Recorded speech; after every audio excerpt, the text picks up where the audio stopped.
بسم اللہ الرحمن الرحیم۔ السلام علیکم، میں ہوں عمر نصیر آفتاب۔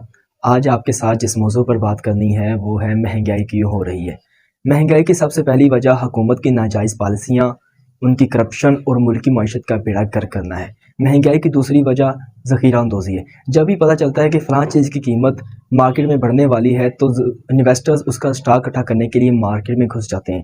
ان بڑے بڑے مگرمچھوں کے ساتھ ساتھ وہ چھوٹے چھوٹے مگرمچھ بھی شامل ہو جاتے ہیں جن کے پاس لاکھ، 2 لاکھ، 3 لاکھ یا 4-5 لاکھ روپے ہوتا ہے، تو وہ ان پیسوں سے سٹاک اکٹھا کر کے رکھ لیتے ہیں، اور جب اس چیز کی قیمت مارکیٹ میں بڑھتی ہے یا اس چیز کی مارکیٹ میں شارٹیج ہوتی ہے تو وہ اس چیز کو مارکیٹ میں لا کر مہنگے داموں میں فروخت کرتے ہیں، جس کی وجہ سے مہنگائی مزید بڑھ جاتی ہے۔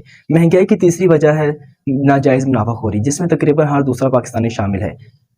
150-200 روپے منافع فی کلو کے لحاظ سے تو معمول کی بات ہے، لیکن سب سے بڑا ظلم یہ ہے کہ زیادہ مقدار میں چیزیں لینے والوں کو کم قیمت لگائی جاتی ہے، اور جو کم مقدار میں چیزیں لیتے ہیں ان کو زیادہ قیمتیں لگائی جاتی ہیں۔ غریب آدمی کے پاس پیسے کم ہوتے ہیں جس کی وجہ سے وہ کم مقدار میں چیزیں لیتا ہے تو اس کو زیادہ قیمتیں لگائی جاتی ہیں، اور جس کی وجہ سے اس کی مشکلات میں اضافہ ہوتا ہے اور مہنگائی مزید بڑھ جاتی ہے۔ پاکستان کے حالات آج کل بہت زیادہ خراب ہیں، تقریباً ہر کوئی مہنگائی کی وجہ سے پریشان ہے۔ غریب، سفید پوش طبقہ مہنگائی کی وجہ سے بہت زیادہ پریشان ہے۔ حکومت کی ناجائز پالیسیوں کی وجہ سے، کرپشن کی وجہ سے، ملکی معیشت کا بیڑا گرک کرنے کی وجہ سے، منافع خوروں کی وجہ سے اور ذخیرہ اندوزوں کی وجہ سے پاکستان اس حالات تک پہنچ چکا ہے۔ اس مہنگائی کی وجہ سے غریب اور سفید پوش طبقہ سب سے زیادہ پریشان ہے۔ یہ سب کرنے کی وجہ سے آپ کی نسلیں تباہ و برباد ہو کر رہ جائیں گی، آپ کی نسلیں آباد نہیں ہوں گی۔ آپ کے ہاں دولت تو آئے گی لیکن آپ کے گھروں میں صحت، تندرستی، سکون اور مسکراہٹ ختم ہو جائے گی۔